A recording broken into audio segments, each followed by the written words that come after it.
Introduction. Welcome back to our chronological deep dive into the history of Marvel's Merry Mutants. Today, we are exploring a massive turning point for the team that bridges the psychedelic aesthetic of the late 1960s with a modern look into the secret past of a fan-favorite character. We'll witness the return of the Master of Magnetism, the debut of the future Polaris, and the team's first experience with the hypnotic threat of Mesmero. Parallel to these events, we are stepping away from the front lines of Westchester to explore the higher learning and mind games arcs, which detailed the traumatic early life of a young Emma Frost. From the streets of San Francisco to the elite boarding schools of Massachusetts, the mutant struggle is expanding in ways no one expected. Let's jump into the action with Uncanny X-Men issue 49. Uncanny X-Men 49. Who dares defy the Demi-Men? The story opens in a somber atmosphere as Warren Worthington III, the Angel, returns to the X-Mansion in Westchester. Following the apparent death of Professor Xavier, the school has become a silent storehouse of memories, with training equipment covered in shrouds and the hallways gathering dust. Warren's solitude is broken when a high-pitched mechanical whine erupts from the sub-basement laboratory. He discovers that Cerebro has activated itself via an emergency circuit, sensing a massive surge of emerging mutant energy across the globe. He uses the mansion's long-range telepathic amplifiers to broadcast a mental conference call to his former teammates, Beast and Iceman, who have taken up professional skydiving 3,000 miles away to clear their heads. During a jump in San Francisco, Hank McCoy's parachute fails to deploy properly, leaving him in literal freefall toward the landscape below. Bobby Drake is forced to intervene midair, creating a massive set of ice tongs to catch his falling friend just before a fatal impact. Once safely on the ground, the duo receives Angel's psychic message, alerting them to a mysterious signal being broadcast from the city that seems to be calling out to every latent mutant on the planet. This clarion call is meant to activate mutants who are unaware of their power and is being generated by a powerful new antagonist known as Mesmero. New character. Mesmero. Mesmero is a green-skinned mutant with the formidable power of hypnosis and mental suggestion. He possesses the ability to manipulate the minds of thousands of people simultaneously, compelling them to follow his commands without question. Introduced as an operative of the Master, Mesmero uses a massive device known as the Psyche Generator to amplify his natural psychic frequencies. His primary mission is to assemble an army of latent mutants, individuals who carry the mutant gene but have not yet manifested active powers. Mesmero is characterized by his theatrical flair, his absolute arrogance, and a cold, calculating intellect. While he claims to serve a larger cause, his personal power over the human mind makes him one of the most insidious threats the original team has ever faced. He represents the danger of mental enslavement, turning his victims into mindless demi-men, who serve his will blindly. While tracking the source of the hypnotic broadcast, Bobby Drake encounters a young woman wandering the San Francisco streets in a daze. This is Lorna Dane, a college student who seems to be suffering from extreme psychic pressure and is being pulled toward Mesmero's lair. New character. Lorna Dane, Polaris. Lorna Dane makes her historic debut as a young woman plagued by strange psychic stirrings within her soul that she cannot fully articulate.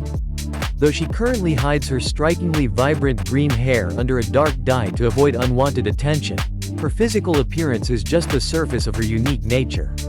Lorna is a latent mutant with the potential to manipulate magnetic fields on a massive scale, an ability that draws the attention of both the X-Men and the sinister Mesmero. At this stage in her history, she is unaware of her true power and her mysterious lineage, feeling like an outsider in a world she doesn't understand.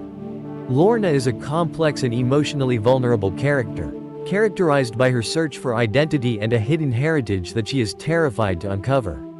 Her introduction is a major milestone for the X-Men franchise, as she would eventually become one of the team's most powerful and enduring members, Polaris. The X-Men eventually converge on a gloomy mansion atop a hill, only to be ambushed by Mesmero's elite guard. These are human mercenaries equipped with advanced technology designed to counter mutant abilities, proving that even without powers, humans can be a deadly threat. The battle is brutal, and during the chaos, Angel is struck by a heavy blast and falls motionless to the ground. Scott Summers and Jean Grey arrive in a supersonic plane lent by the Avengers, joining the fray just as Iceman is cornered by the guards. The issue ends with a terrifying sight as Mesmero confronts Lorna Dane directly, claiming that he has not come to harm her, but to worship her as the rightful queen of the mutants. Uncanny X-Men 50. City of Mutants. The story continues with the legendary Jim Steranko taking over the art, bringing a surreal and psychedelic energy to the battle against the Demi-Men. Mesmero has successfully captured Lorna Dane and Iceman, transporting them in coffins to avoid detection by the authorities. He retreats to his secret, Mutant City, hidden deep beneath the untraveled desert wastes, a place where he can build his army in peace. The remaining X-Men Cyclops, Marvel Girl, Beast, and a recovered Angel track the villains to a foreboding fortress that rises from the desert sands. This base is revealed to be a memorial to Magneto, filled with advanced technology designed to stir mutant powers to life and ensure their dominance. As the X-Men approach the city hideout, they are filled with a sense of dread, noting the gothic atmosphere and the murky halls within that seem to feast on the soul. They find themselves facing a welcoming committee of Mesmero's strongest warriors. Cyclops orders the team to show no mercy, but Jean Grey secretly sends a telepathic message to the boys, asking them to throw the fight. She realizes that the only way to find Bobby and Lorna in the vast fortress is to let themselves be captured and taken to the heart of the base. The team puts on a counterfeit combat performance, making their eventual defeat look convincing to the elite guard. Suddenly, the battle is ended when a giant plastic bag is dropped over the X-Men, releasing a fast-acting knockout vapor known as K-19. Mesmero gloats that the gas was perfected by Magneto himself, and the team sinks into swirling oblivion within seconds. With the X-Men incapacitated, Mesmero proceeds with the final stage of his grand design. He places Lorna Dane inside an electronic transmuter, where high-energy stimulators begin to pulsatingly probe her genetic core. Lorna emerges from the machine transformed, her magnetic aura flaring with incredible intensity as her green hair is finally revealed to the world. Mesmero bows before her, proclaiming her the daughter of Magneto and the omnipotent empress of all mutants. Lorna seems to believe the lies, feeling that her hidden blood has finally been voiced by her newfound purpose. However, Iceman manages to break free from his prison globe by using extreme temperature shifts to shatter the enclosure. He charges toward Lorna, pleading with her to see that Mesmero has twisted her against everything good. As the rest of the X-Men recover and join Bobby in his charge, the very ground beneath them rises to strike them down. They are shocked to find that the magnetic power being wielded against them is far beyond anything Lorna should be capable of. From the shadows, a familiar and commanding figure emerges, ending the mystery of Lorna's lineage. The Master of Magnetism reveals himself to his enemies, claiming Lorna as his own child and promising the X-Men's final destruction. Uncanny X-Men 51. The Devil had a daughter. Magneto stands triumphant in his desert city, gloating over the captured X-Men and his newfound daughter.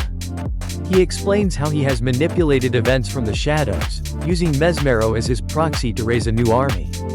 The Master of Magnetism is at the peak of his power, effortlessly parrying the team's combined attacks with magnetic force fields. Lorna is visibly torn, her desire for familial connection warring with her inherent sense of morality. Magneto pressures her to use her awesome powers to crush the X-Men, testing her loyalty to his extremist cause. Iceman refuses to give up on Lorna, appealing to the memories of the time they spent together in San Francisco. He creates a shield of absolute zero ice to protect his teammates from Magneto's pulses. The battle is visually stunning, with Magneto manipulating the very iron in the desert city's structure to create deadly weapons. Cyclops and Marvel Girl attempt to flank the villain, but they find themselves caught in a high-intensity magnetic whirlpool. The situation looks increasingly hopeless as Mesmero's army prepares to launch a global attack. Suddenly, a mysterious new player enters the fray, Eric the Red. Clad in shimmering red armor, this mysterious figure attacks Magneto with precision, using technology that seems designed to counter magnetic fields.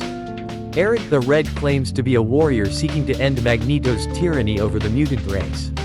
This intervention provides the X-Men with the opening they need to regroup and launch a final counter-offensive. In a dramatic climax, Lorna Dane finally rejects Magneto's legacy, realizing that her powers were given to her for protection, not conquest. She uses her magnetic abilities to disrupt the power source of the city, causing the entire fortress to begin collapsing into the sands. Magneto is forced to retreat into the depths of the facility, swearing vengeance on his daughter and her new allies. The X-Men escape the collapsing city just as it is swallowed by the wasteland. The issue ends with the team standing in the desert, as they officially welcome Lorna Dane to their side. Uncanny X-Men 52, The Twilight of the Mutants. The X-Men return to Westchester to find the mansion under siege by the US government. Special agents demand that the school be closed and all mutant activity ceased following the events in San Francisco. Cyclops is forced to make a difficult decision, agreeing to the government's terms to prevent a violent escalation. The team officially disbands, with each member going their separate ways to try and live normal lives. Bobby Drake and Hank McCoy travel to New York City, where they find themselves at a jazz club meeting a group of interesting new people. Their relaxation is cut short by a sudden explosion at a nearby research laboratory. They rush to investigate, discovering that a scientist has accidentally opened a portal to a negative energy dimension. Out of this portal steps the terrifying Blastaar, the living bomb burst. New character introduction. Blastaar.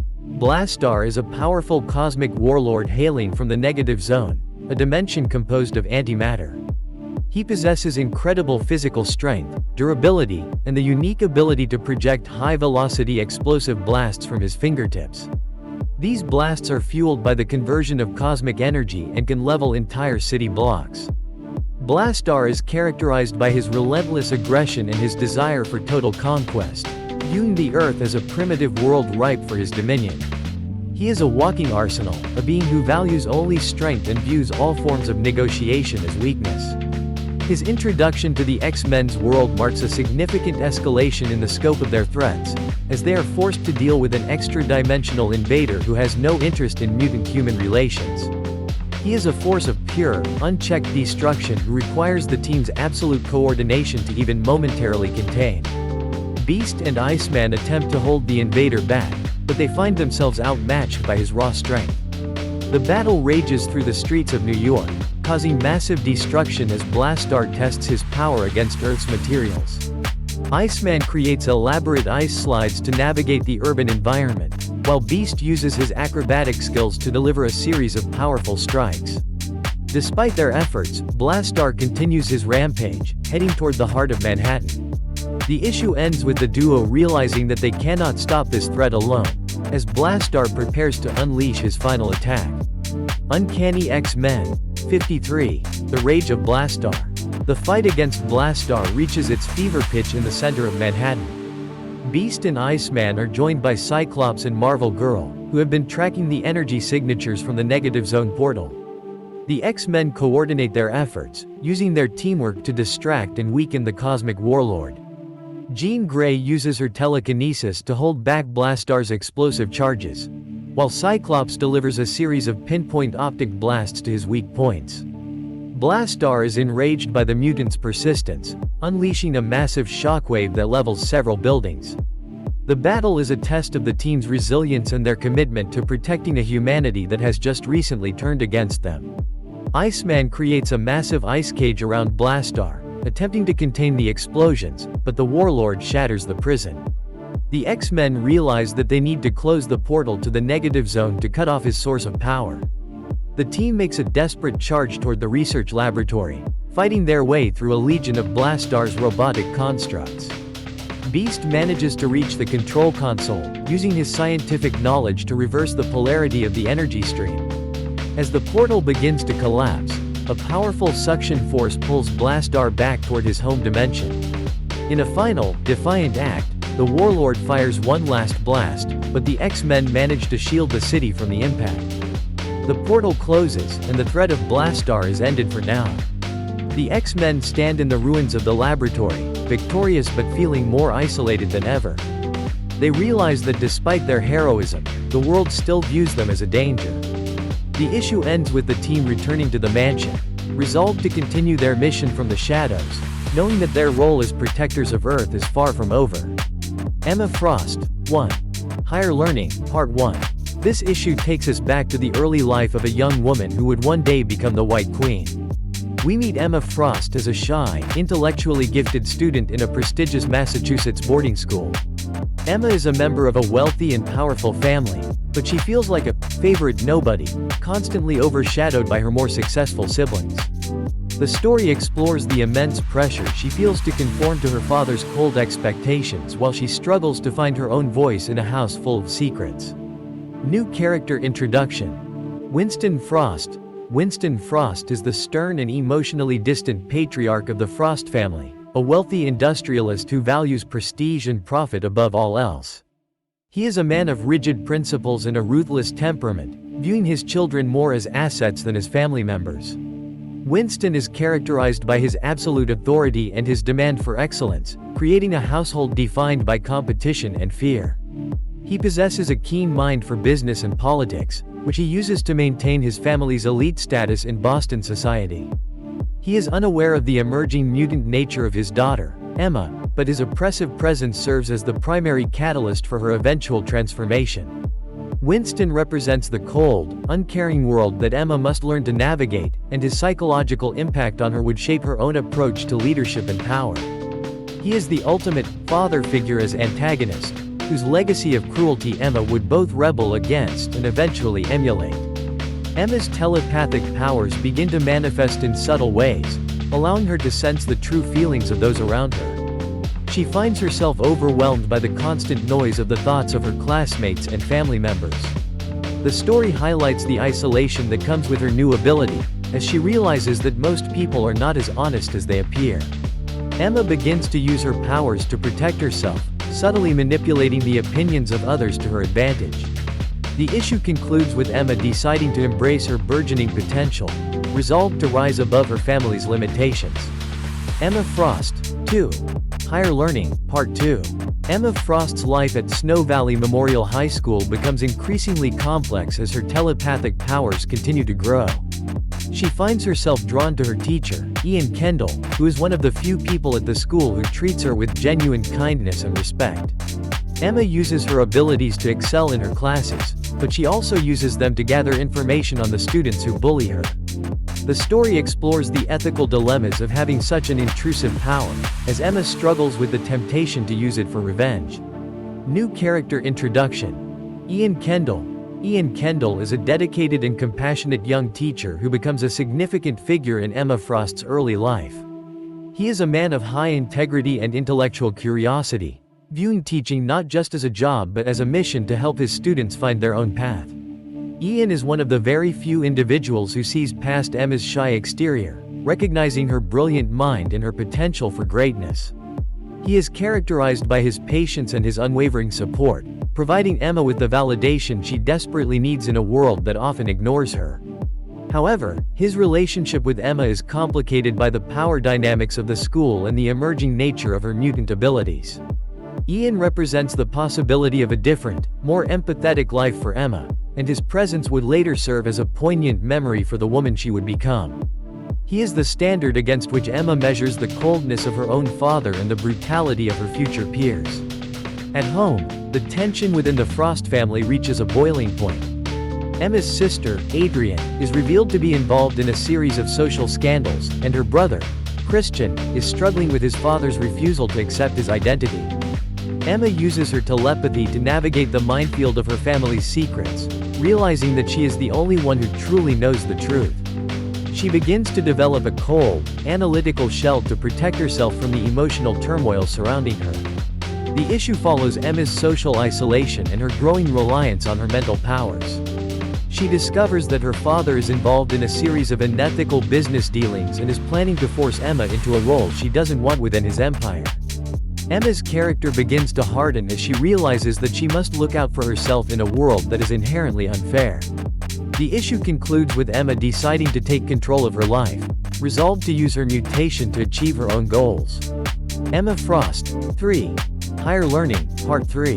Emma Frost's relationship with Ian Kendall becomes a source of both comfort and conflict as she moves deeper into her high school years. She finds herself obsessing over his thoughts, seeking validation that he sees her as special and different from the other students. However, she also discovers that he is being targeted by the school board due to his progressive teaching methods and his refusal to bow to their demands. Emma uses her telepathy to uncover the corruption of the board members, planning to use the information to save Ian's job. The story highlights the growing sophistication of Emma's powers. She is no longer just reading minds. She is beginning to influence the decisions of others through subtle mental nudges. At home, her brother Christian's situation worsens as their father, Winston, attempts to cure him of his identity through a series of cruel psychological interventions. Emma uses her abilities to protect Christian from their father's wrath, but she realizes that her intervention is only a temporary fix in a house built on lies. Emma's character continues to evolve as she balances her role as a student with her growing power and the chaos of her home life. She discovers that her sister, Cordelia, is also manifesting mutant abilities, though Cordelia is far more reckless with her gifts. Emma realizes that the Frost family is a nest of secrets, and she is the only one with the power to expose them and potentially save her siblings. The issue concludes with Emma deciding to use her powers to systematically dismantle her father's authority, resolved to find her own path to power through intellect and manipulation. Emma Frost, 4. Higher Learning, Part 4. Emma Frost's attempt to save Ian Kendall's job takes a dangerous turn as she uncovers a series of criminal activities involving the school's administration. She discovers that the school is being used as a front for money laundering by local business interests and that the board members are willing to do anything to protect their secrets. Emma uses her telepathy to pit the board members against each other, creating a state of chaos that threatens to bring the entire school's reputation down. The story explores the darker side of Emma's personality as she begins to enjoy the feeling of power and influence over those who once dismissed her. At home, her brother Christian is hospitalized after a failed intervention by their father leads to a mental breakdown. Emma visits him in the hospital, using her telepathy to communicate with him while he is in a drug-induced coma. She realizes that her family is truly broken and that she is the only one left with the strength to survive the Frost legacy. Emma's character begins to harden as she realizes the human cost of her father's ruthless ambition. She discovers that her father is planning to send her away to a prestigious but isolated university to keep her under his thumb and eventually use her for a political marriage. Emma's character begins to develop the edge that would eventually define the White Queen. The issue concludes with Emma deciding to leave her family and her school behind, resolved to find her own path to power in New York City. Emma Frost, 5. Higher Learning, Part 5. Emma Frost's departure from her family is marked by a series of dramatic confrontations that showcase her evolving power. She confronts her father, Winston, revealing her knowledge of his criminal activities and her own burgeoning mutant nature. Winston is shocked and terrified by his daughter's sudden display of power, realizing that he can no longer control her as he once did. Emma uses her telepathy to erase her father's memories of her mutation, ensuring her own safety as she prepares to leave the estate forever. The story highlights the emotional toll of Emma's choice to abandon her home and her future inheritance. She visits her brother Christian one last time in the institution, promising to return for him once she has established her own sphere of influence. Emma's character begins to develop the fierce loyalty that she would later show to her own students. She realizes that she is the only one left with the power to protect those she loves from the predators of their own social class. Emma's character begins to embrace her new identity as a mutant and a free agent in a world without safety nets. She discovers that her sister, Adrian, is also manifesting mutant abilities, but Adrian chooses to use her powers for social status rather than for any higher purpose. Emma's character begins to develop the rivalry that would later define her relationship with her sister in the years to come. The issue concludes with Emma arriving in New York City, resolved to find her own path to power and to build a new life for herself in the urban jungle. Emma Frost, 6. Higher Learning, Part 6. Emma Frost's first days in New York City are a test of her resilience and her mental powers. She finds herself living on the streets, struggling to survive in a world that is inherently hostile to mutants and the vulnerable. Emma uses her telepathy to find food and shelter, subtly manipulating the thoughts of those around her to get what she needs without attracting attention. The story explores the ethical dilemmas of using her powers for self-preservation, as Emma realizes that she is becoming more hardened every day. The story highlights the isolation of the mutant experience in a major metropolis. Emma encounters a group of homeless mutants who are being targeted by a local gang and realizes she cannot simply ignore their plight. She uses her telepathy to defeat the gang members, realizing that she is the only one with the strength to protect her own kind from those who would exploit them. Emma's character begins to develop the sense of leadership and guardianship that she would later show as the White Queen. Emma's character begins to harden as she realizes that she must find a way to achieve absolute power if she is to survive in this environment. She discovers that her father is still searching for her, and she realizes that she must find a way to disappear permanently from his reach. Emma's character begins to develop a ruthless ambition that would later define her career in the highest circles of society. The issue concludes with Emma deciding to seek out other mutants, resolved to build a new family and a new future for herself in the heart of the city. Emma Frost, 7. Mind Games, Part 1. Emma Frost's journey in New York City leads her to Empire State University, where she attempts to build a normal life for herself under a false identity. She finds herself drawn to the intellectually stimulating environment, but she also finds herself struggling to maintain her mental shields in the crowded campus where thoughts bleed through. Emma encounters a mysterious new student named Astrid Bloom, who seems to possess a unique mental aura that blocks out the social noise. New character introduction. Astrid Bloom. Astrid Bloom is a powerful mutant telepath who becomes a mentor and a primary antagonist for Emma Frost during her time in New York. She is a woman of immense intellectual arrogance and a cold, calculating intellect, viewing all non-mutants as inferior beings to be manipulated or eliminated at will. Astrid possesses a mastery of psychic combat and mental influence that initially surpasses Emma's own unrefined abilities. She is characterized by her ruthless pursuit of mutant supremacy and her belief that power is the only true currency in the world. Astrid's character serves as a dark reflection of what Emma could become if she allowed her ambition to consume her morality entirely. Her relationship with Emma is one of manipulation and psychological warfare, as she attempts to mold Emma into a weapon for her own cause. Astrid represents the danger of mental power when it is untethered from empathy, and her presence would leave a lasting impact on Emma's own psychological development. She is the first truly formidable psychic peer Emma encounters, setting the stage for their eventual confrontation. Astrid Bloom recognizes Emma's mutant nature and offers to teach her how to master her telepathic powers to the fullest extent. Emma is initially hesitant, but she realizes that she needs Astrid's help if she is to survive in a world that is becoming increasingly dangerous for her kind. The story explores the seductive nature of power as Emma begins to learn the secrets of psychic manipulation and mental intrusion. The issue concludes with Emma accepting Astrid's offer, resolved to become the most powerful telepath in the city. Emma Frost, 8. Mind Games, Part 2. Emma Frost's training under Astrid Bloom becomes increasingly grueling and ethically questionable as she explores the depths of the human psyche. Astrid pushes Emma to use her telepathy to exploit the vulnerabilities of her classmates, claiming that it is the only way to establish her own dominance and ensure survival. Emma finds herself struggling with her conscience, but she also finds herself drawn to the feeling of absolute control over those who once looked down on her. The story explores the corrupting influence of power as Emma begins to see the world through Astrid's cynical eyes. The story highlights the psychological warfare between Emma and Astrid as they vie for mental supremacy within their partnership. Emma realizes that Astrid is using her for her own dark purposes, and she begins to develop her own mental shields to protect herself from her mentor's influence. Emma's character begins to develop the cold, calculating edge that would later define her role in the Hellfire Club. She realized that she must find a way to surpass Astrid if she is to achieve true independence. Emma's character begins to embrace the darkness within her soul as she realizes the extent of Astrid's plans for the university. She discovers that Astrid is planning to use her mental powers to incite a riot on campus to weed out the weak, and she realizes that she must stop her. Emma's character begins to develop the tactical brilliance that she would later show as the White Queen.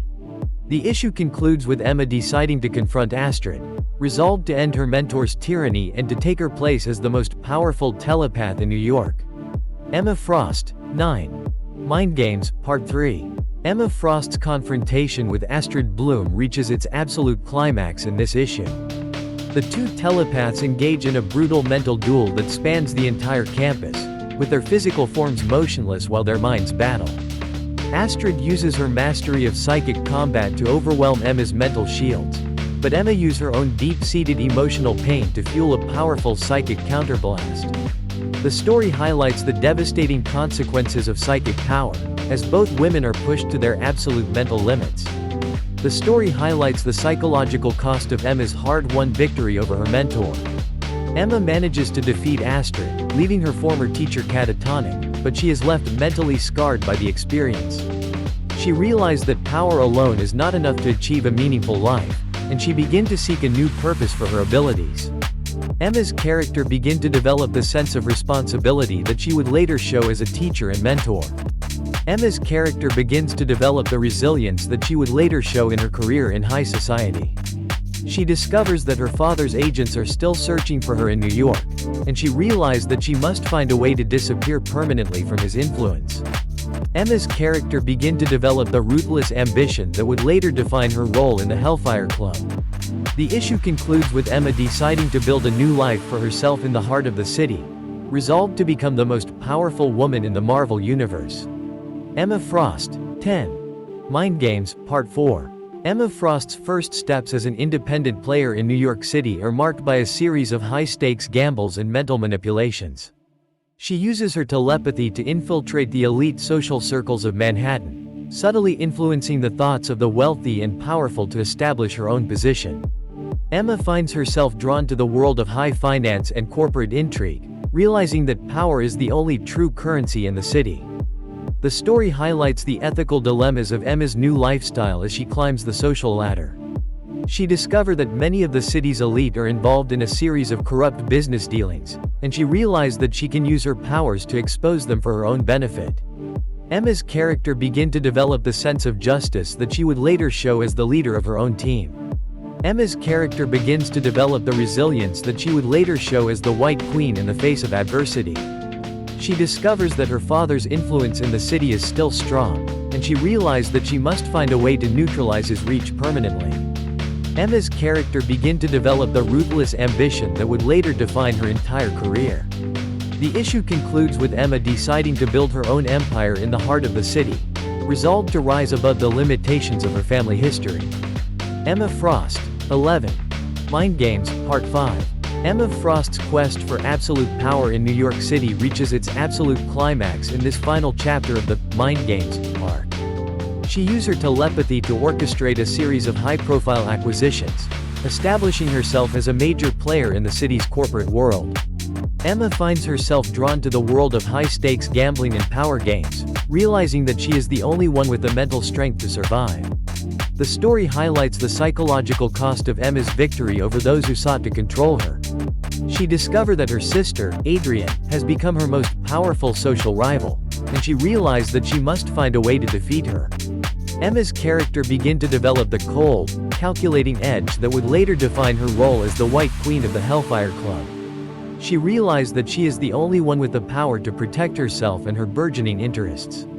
Emma's character begins to develop the resilience that she would later show as a leader of the mutant cause. She discovers that her father is still planning to force her into a role she doesn't want, and she realizes that she must find a way to eliminate his presence permanently. Emma's character begins to develop the ruthless ambition that would later define her entire legacy. The issue concludes with Emma Frost deciding to take her place as the most powerful woman in the city, resolved to build a new world for herself where she answers to no one. Conclusion: what an incredible journey through two different eras of mutant history. We've seen the original X-Men face their most psychedelic and high-stakes challenges yet, from the return of Magneto to the cosmic wrath of Blastaar. Simultaneously, we've witnessed the tragic and complex origin of Emma Frost, a character whose past is defined by a cold struggle for survival and identity. These stories show that whether on the streets of San Francisco or in the halls of an elite boarding school, The mutant experience is one of constant conflict and transformation. Which of these moments was your favorite? Let us know in the comments below. Don't forget to like and subscribe as we continue our chronological journey through the legendary history of Marvel's mutants. Until next time.